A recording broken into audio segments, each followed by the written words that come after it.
भारतात सध्या प्रचंड पेट्रोल, डिझेल याची दरवाढ झालेली आहे.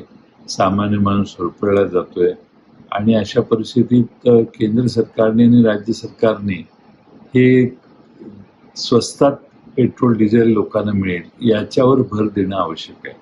म्हणून मी महाराष्ट्र सरकारला विनंती केलेली आहे, की ही अभूतपूर्व परिस्थिती आहे. अशी पूर्वी कधी परिस्थिती नव्हती.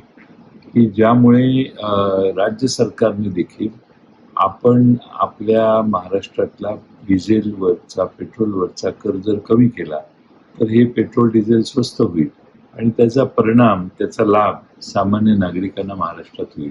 आणि म्हणून राज्य सरकारने कर कमी करणे किंवा कर शून्यावर आणणे पेट्रोल, डिझेलचा काही काळ, हा ऑप्शन ताबडतोब एक्सरसाइज केला पाहिजे, अंमलात आणला पाहिजे, अशी मी राज्य सरकारला विनंती केली.